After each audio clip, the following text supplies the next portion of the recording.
Powered by Riverside FM.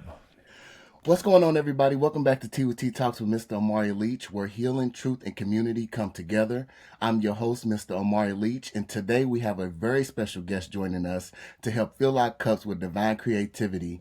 Welcome my dear friend, my loyalty mug, Leah Radecki, who uses they, she pronouns.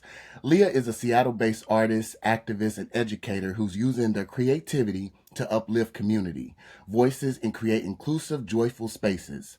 Leah is the brilliant mind behind Who's a Good Art Show, my personal favorite art show in the whole world, a dog-themed, dog-friendly art experience that they organize with their friend Jupiter Bacchus. But their impact doesn't stop at the gallery walls. Leah also volunteers with Queer Scout Seattle, helping to create sober, queer social events that offer connection and belonging outside of hookup culture. Because the community deserves safe, affirming, and fun spaces to exist just as they are. It's an honor to welcome this visionary, this connector, and this truth teller to the podcast. Let's give a warm welcome to Leah Radecki. Welcome to Tea with Tea Talks, Leah. Thank you so much for having me. Oh my I'm goodness. so excited. Yes, me too. You know, when I first, just a quick history of our friendship. When I first started Tea with Tea Talks, I had just moved to Seattle, and Leah and Jupiter were the first two people that supported Tea with Tea Talks. That is the very first two people. You guys were the only people that were watching, that were sharing. So this is an honor. I said I had to bring you on first. You are you. Well, let's. I'm happy to be here, and I'm happy to have my mug. Leah Bia got her mug. That's what I call her, by the way. Leah Bia is her nickname that I call. So, you know, that's just how close we are. That's my Leah Bia. So we're going to get to know Leah, the artist. So the first question I want to ask you, can you tell us who you are and what kind of art you create? I am a kind of eclectic artist. I think a lot of us in art kind of feel pressured to pick one thing and go with it. I reject that entirely. For myself, I don't mind if other people do it, but for myself, no. I have to mix up medias. I like to do painting. I like to do digital art. I also enjoy writing, and I like doing graphic design too. Yes, yes. I love that. I love that. And, you know, we're not fit into no box. We're everything. You're everything. I get that. Okay, so what was the very first time you realized you were an artist? I think that I realized that I was drawn towards the arts really early, and the type of artist I developed into was slower. When I was much younger, I really liked things like gymnastics and like dance. And as I got older, I started experimenting more with music, and then I realized I didn't have the wherewithal to get up early enough to do that in American public high schools. So I gave up on music and I said, I'm going to try painting, and I loved it. Yeah. And I went with that for a long time. Okay. You know, I think in schools I was in art class, and you know that was one of the most funded. Because I was like, I was really into photography and painting, and I don't think it was poured into enough because public system school, they're not there to make artists. They're there to make robots to fall into the system, work, go into their cycle. So, it's great that no matter what, like we still cracked it through and said, no, we're artists. This is who we are. So I love that. I love that. So who or what inspired your creative journey? I think that having encouragement from particularly the matriarchal figures of my family, like my mom and my grandma, were really encouraging of doing art and doing art that connected with our heritage and culture. I'm from a Slavic background, and at Easter time, we make these really intricate dyed Easter eggs that are they're drained of the yolk, so they're a permanent art piece display that's just really fragile. And these really intricate geometric designs are on these eggs and stuff. And they were teaching me that when I was hardly able to draw a line yet, but saying, that's great, let's go. And it got better as time went on. Oh my goodness. That is amazing. And I think that that was really helpful. And then I think as an adult, you kind of get told that capitalism doesn't really allow for that, or if you're going to do it, you need to monetize it. Yeah. And I've spent a lot of time unlearning that, making community connections like with what we do with Who's a Good Art Show is we platform different artists to be able to sell their own art. They keep their own profit. We don't charge any fees. It's just we're happy to have community here all together to share art. And making more spaces like that where adults can connect with our art. And if they make money, that's cool. I don't mind if we make art without that element too. But we do, I think, have to think about it and get pushed, like I was saying, to think about it, art and money and that kind of stuff. And learning where my boundaries are with that maybe is better than saying unlearning the connection, because it's like I still do connect it. And it's society that tells us we have to, because you just said money, like that's not where the energy is. It's simply just creating and it's having a space where we can just be artists. And what I love the most is that your your family poured into that when you were very young. The importance, people, of you parents, nurturing your child's talents, nurturing their creativity. Leah is a great example of that. That is what parents, that's what you need to do. You know what I'm saying? And like with the money, it's just like the fact that you're just like, listen, if you make something, you make something, but we're here for the art. Like I love that. I love that because it's just like we get to change the narrative. You're changing the narrative. Like, we're not, for one, we're not even supposed to be here to be, earning a living and capitalism, all of that. We know. But to have a space and have people like you creating that space and saying like, no, we're not going to let society come in this space and tell us how to be. We're changing the narrative. This is how we're going to be. This is how we're going to create and stay in our power. I'm giving you all claps, snaps for that, because that's what's important. So I absolutely love that. And I love the art show. And the last art show, I designed the welcome sign, and we had all the artists come put their stickers on there, and it was amazing. We turned that dog park. uh, That was a time. That was fun. it That was. was fun. That was fun. That was fun. Okay, so I want to ask you this next. If your art could talk, what would it say about you? My art would say, "Oh, Leah loves dogs and hates the government." Okay, so can we get that on a sticker so we can put it on the shirt? And I'm gonna put it on You know what? That's good. Maybe even a shirt. the shirts for Pride. Like, let's just all put our taglines on a shirt, and then I'm gonna put that on a mug, especially for you. And you, because that was iconic. That was iconic. Okay, so next, I want to talk about mental health and healing through art. So, how has your art helped you process pain, trauma, and healing?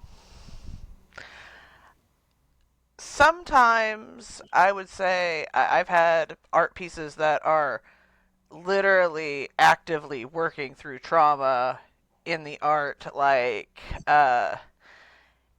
during the pandemic, I was evicted, but because the landlord sold the place to a new person and they didn't want to continue the lease, not like a fault eviction. So we had like the cushion of that we were getting our deposit back and stuff, but it was still a very tumultuous time. And I have an art piece that's just like lots of vibrant colors and like I had stickers of like that you get with your address on it, and I had those all over it with the paint covering it up. And I'm just like, there's a lot of anger and pain in this one, and I don't like it. But then I've showed it to other people who are like, that's awesome, and it's like, art's subjective.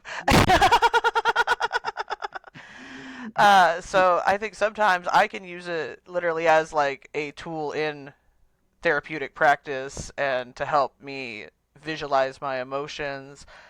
But then also I think that art can do that in a less direct way too. Like I like making pieces that um like I said, make you kind of think, oh, what a cute dog. It doesn't like the government.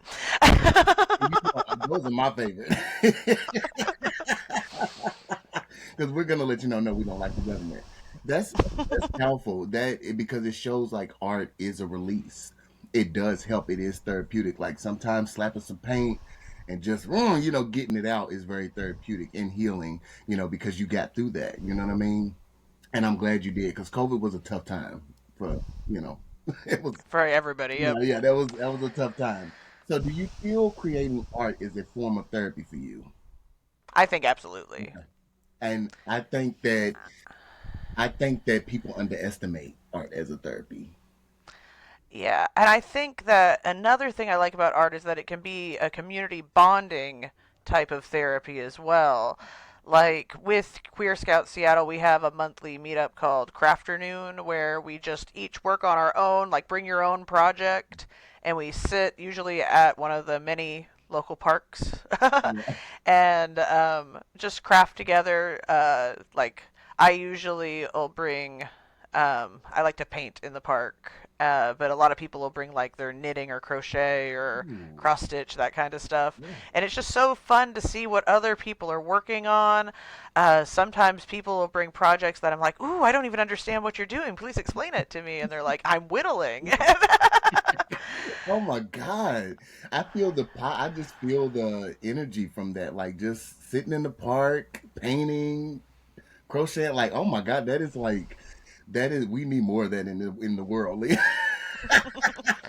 But that is so great to like see what other people are doing and see how, because people used to put artists and creators in a box. Like when I was growing up, I thought you had to be really good at drawing to be an artist.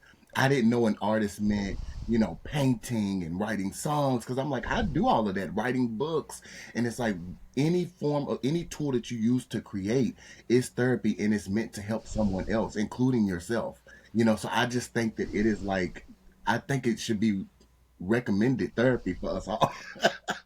I agree. Like, I think it should be mandatory.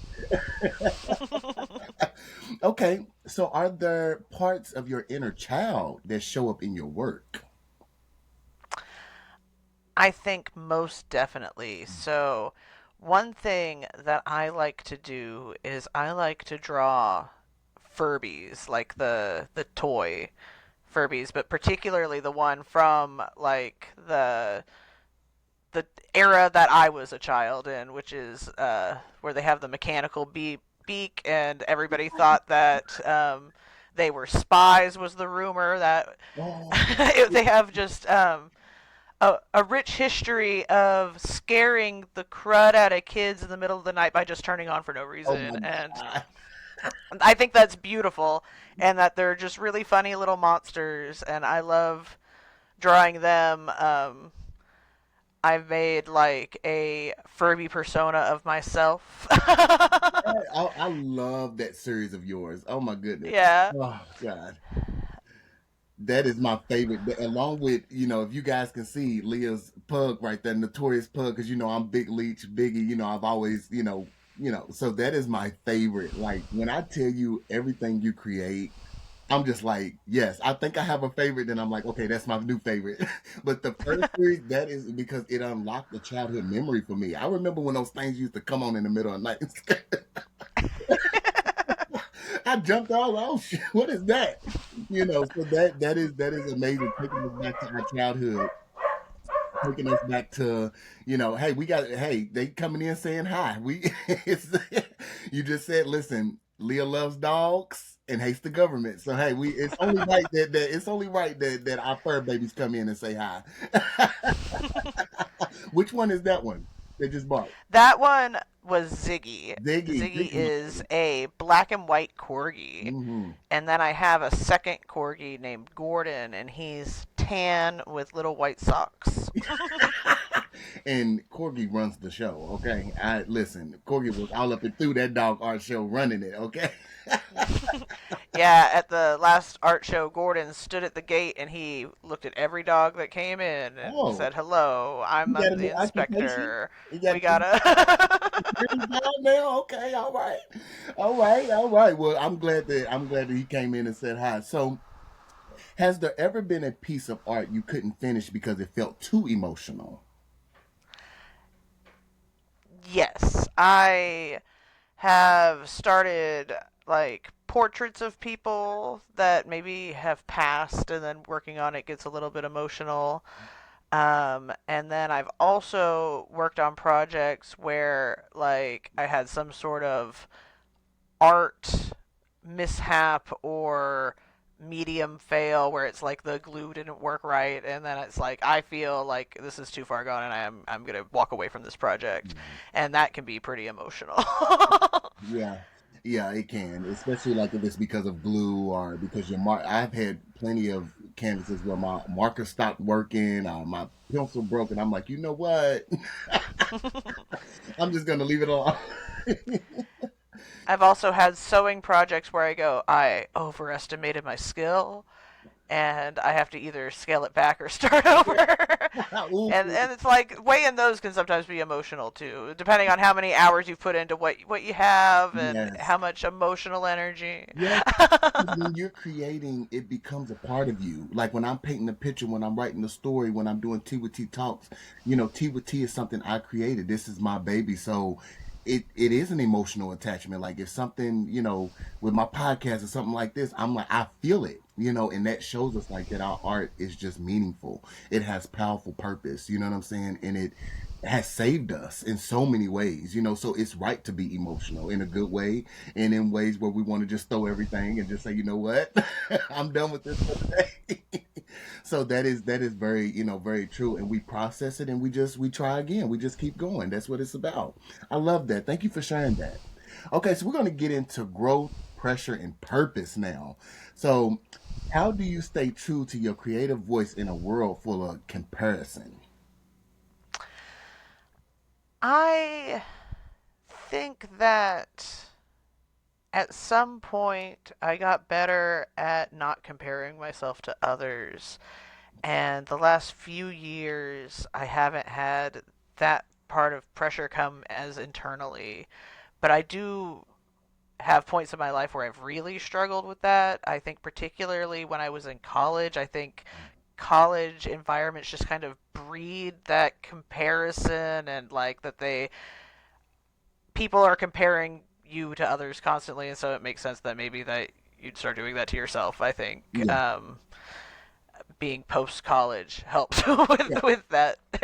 Yes, and I think society also pinpoints us against each other so much that we are used to it. And I want people to know that it is a common emotion. If you do feel, a little bit of, competition, even jealousy, those things we're humans. We're going to feel those things. But when you go into the power of, I know who I am. I know that everything I create is magic, is beautiful. I create it with my heart. And I know that I'm here to serve a specific purpose and that my art is going to touch somebody. You know what I'm saying? And Leah, your art has touched millions, because when you touch one person, you touch a million. One person equals a million because that person is going to tell the next person and that person is going to tell the next person. Someone seen your sticker on my iPad thing and was like, hey, where do I get that? It's just the ripple effect of us believing in ourselves and in our power. So comparison, I've even being in podcast community, this is a very, very competitive field, but I just stay true to me. I stay true to what I have because I know that everybody's different. And I know that what someone may see T with T, it might not be for them. 10 people may see T with T and be like, hey, I need to hear that. This guy's giving parenting advice. This guy's creating space where artists can come in and talk about, their process. Like when people see this, when people see Leah B on here, they're gonna be like, hey, let's check that out. So I love that answer. I love that. I think that is so important, you guys, to like just really like honor the feeling, let it flow, but remember who you are. I love that. So, do you ever struggle with imposter syndrome and how do you handle it? I do sometimes struggle with imposter syndrome. I think that I used to struggle with imposter syndrome as a entire whole person, and now I kind of struggle with it just in aspects of my life that I feel particularly vulnerable. Like if I am working on a writing project and it's really close to my heart, I might feel like, am I a real writer Mm, in that moment? And I think what helps me is that I objectively do feel like I am like a real writer in that situation.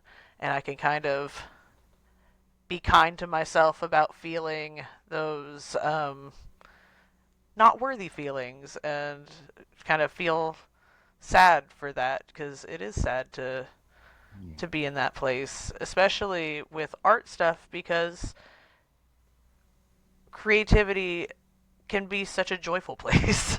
Yes, yes, yeah, and I've struggled with that too, and just asking this, and even hearing you say that, I'm like, you're great at everything you do, So when I hear other people have it, I'm like, no, I see your talent, and sometimes it's hard for us to turn that mirror around and say it to ourselves, But if you just pick up a pen and you just write, you're a writer. If you think about it, you're a writer. You know what I'm saying? And it's common, like feel flow and then let it go because we're gonna feel those things. Being creatives, it's natural. But to just always hone down and come right back to it and know you're a writer. You're writing. you know so I love that. Thank you for being vulnerable with that because people need to hear this that suffer severely with imposter syndrome. So thank you for that, Leah Bia. So what do you hope people feel when they engage with your art? I hope that they can feel community in that there's other people that, love their little dogs and like little arts of little dogs and that a lot of the messages of resistance, I think, are important to get out there, even if they're small, even if sometimes they're jokes. I think one of my favorite types of art is just when you're at the bus stop and you see the stickers that people have put just up around the city. My favorite artist, I don't know who they are, but they live near me and they make stickers with the free labels you can get at the post office. And they write trans joy and draw trans pride flags on the stickers and post them up. And every time I see those, I feel like happy and sense of community. And I hope that sometimes my art also elicits that kind of vibe out of other people. And let me confirm that it does because I remember when we did the art show, a couple of my buddies in my neighborhood was like, "Hey, I seen that poster. I seen that." And I was, I showed them your art, you and Jupes, and I was like, these are my best friends. These are my T mugs. I'm gonna be there. And so, and I see stickers like, keys instead of incarceration, and I see the stickers and see, oh my God, the pictures I have. I always stop and take a picture because I'm like, I want to keep this. It's 1111 somewhere. I don't know who that artist is, but I love you, because it's just a reminder, and that's an angel number. It's a reminder, like, oh my God, like you said, a sense of community and artists and people who feel and align with who we are of getting the message out. Like, we're here. We are the generational curse breakers. We're going to break out of this system one day. Keep creating. And then I guess maybe also, and we have fun here. We do have fun. Yes, yes. So, how do you pour back into yourself when your creativity feels drained? I think that coming back to community is important. Like reaching out to like you and Jupiter and other people that are artists too, and like kind of like we were talking about with imposter syndrome, we can empathize with these things. Our journeys aren't the same, but some of these problems we face are definitely where we can talk about it and Yeah, get very similar. support. Yes. And I do think getting myself to the point where I'm actually creating is important. That's the main step, is just actually doing it. And you know what? You do it so well. And the times that I can reach out to you and Jupe about anything, you guys have been my loyal supporters. And it's so crazy. I'm from Louisville, Kentucky, moved here, been here 4 years, and we just aligned. Like, you guys just found my podcast. And I'm just like, wow, these are, when I first seen you guys art, I'm like, I've never seen anything like this in my life. I said, this is amazing. I said, the world needs to see this. And then, Juke Banana, and when Juke drew the T with T banana, I was like, these people are talented. And you guys gave me so much. You poured so much love into me and support into me where seeing you guys, it was only you and Juke. Like I said, that's enough for me. I said, if these two creative beings, talented creative beings, is liking what I'm doing, then I know I'm doing something right. Because you guys are amazing. You guys are talented. Thank you so much for that. This is just powerful right now. I'm loving this. So I want to get in to process and practice. I'm gonna ask you a few questions about how you finish a piece. So walk us through your creative process from idea to finished piece. How do you go about that? Um, so it depends on the scale of the piece. Mhm. Sometimes I'm neurodivergent and can get really focused on tasks. So sometimes I just start to finish something. Uh, I think the pug design that you love so much, that was a I saw this picture that I took of a dog that I used to dog walk, and I did a portrait, and I was like trying to do more realistic ones, and I was like, I'm really happy with how this turned out. And then I was like, what if I gave him a little crown? And then I just went for it, and I was like, this is one of my best pieces. I love When it. I say my favorite, it is my favorite. You see us in the office. It's right there. That's my favorite. I literally want to get that as a tattoo. I'm not even gonna lie. And I'm gonna put artist by Leah. Yes, I'm gonna. Yeah, yeah. I love that. And sometimes it's like that. Sometimes there is a process. Sometimes there's not. It's just like I'm focused. I'm about to. I'm about to. So But I also really like to do collaborative art, mm, and with that, you got to have a little bit more communication, and you don't do quite the start to finish. But I really like to get other perspectives, and I love to just see just the way other people use colors in their art, the way other people design, like just from little things like how are you going to draw the eyes on that? And then it's never the way I would, and it's always beautiful, you know? love that. I love that. And God, that is very true. Because you never know. Like, when you're working on collaborative pieces, you're like, huh. I've had moments where I'm like, this is missing something. Then I collab with someone, and they're like, boop, and I'm like, I wouldn't have never thought of that. That's bad. Yeah. Okay, so do you have any daily rituals or habits that help your creativity flow?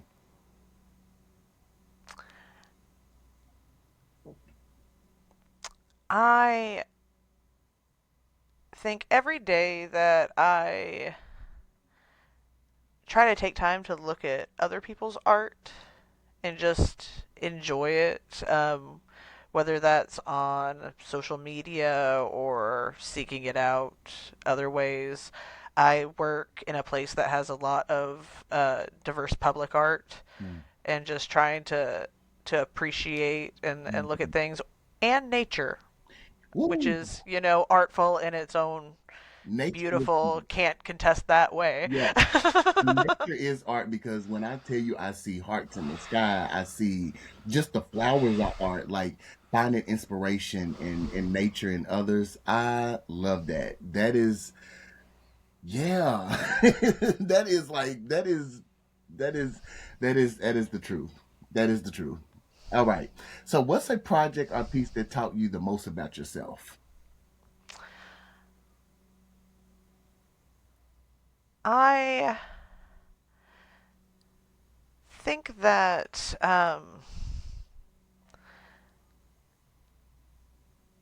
some of the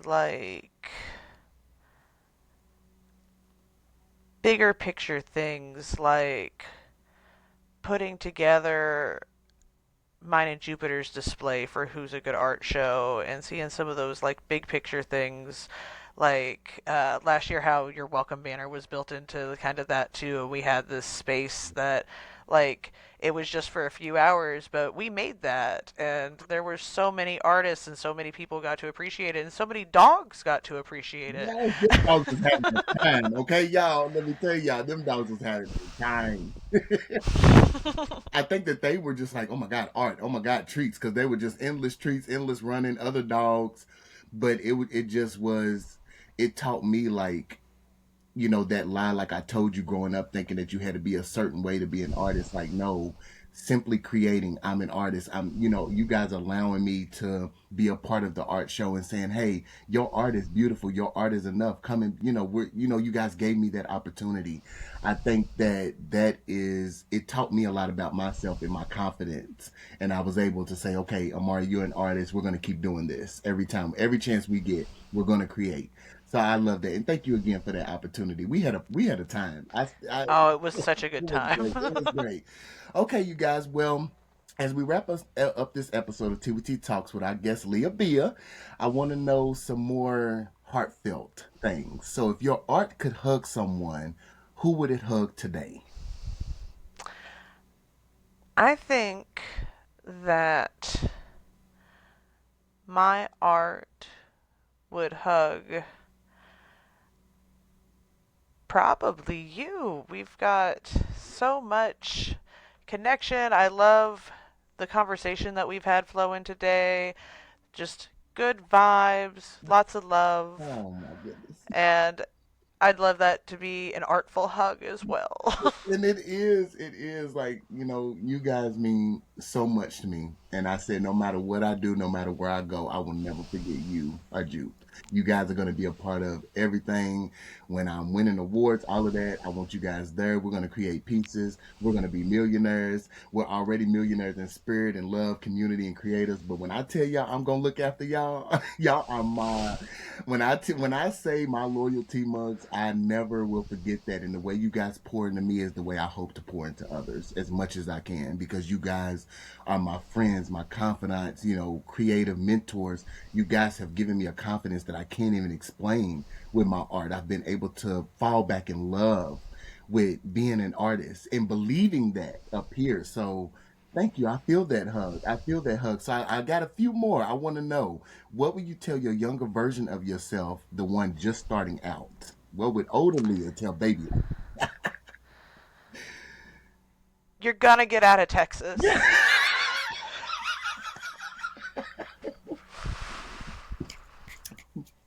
Period. Period. That. I was really worried about that for a long time. I think Ooh. I think it'd be, if I would have known for sure from the future, that probably would have been a good thing for young me. Yeah. I think I maybe would have avoided a couple of questionable decisions along the way. But you know what? Maybe I would have made worse ones. Who knows? Who knows? I'm from Louisville, Kentucky, and that's exactly what I would tell smaller Amari. Like, hey, you're gonna get out of there. You're gonna get out of Kentucky. I'm so glad I did. I love my hometown, but chucking up the deuces, I was out. I love that. I love the way how you said that too. That was like mic drop. So, what does freedom through creativity mean to you? I think that freedom a lot for me is freedom from those feelings that are those negative, like imposter syndrome, I don't feel good enough feelings, Yeah. and also the freedom to kind of reach out and try to find that community through art. And that it's really beautiful to be able to do that, and I appreciate that part of art and how we can all look at a little design and all feel something. I love that, because every time I look at your art, I don't care what kind of day I'm having, I instantly feel better because I'm instantly lost in the colors and the message that we both hate the government. So I'm just like, yes, yes, yes, capitalism.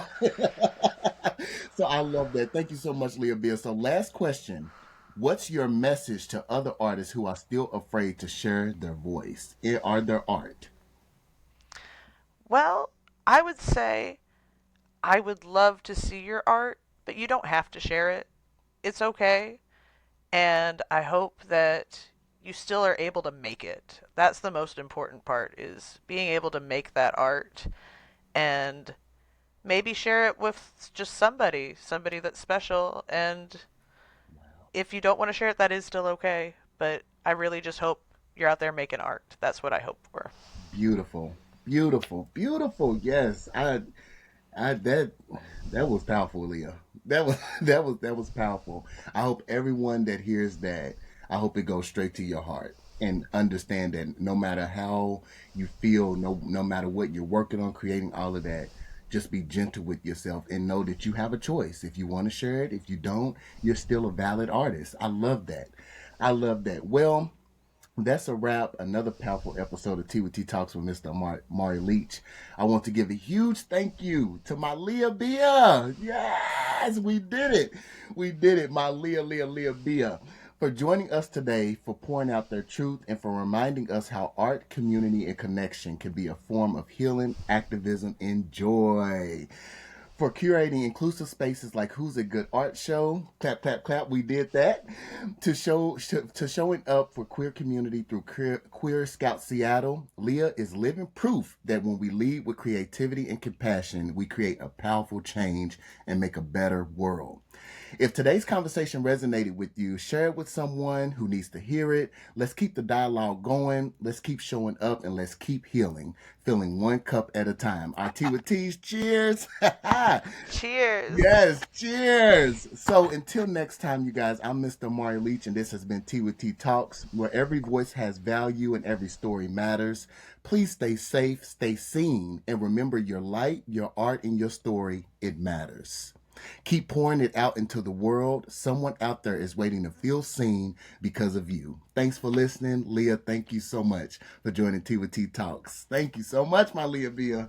All right, you Thank you so guys. much for having me. Thank you. See you next time. Thanks for listening.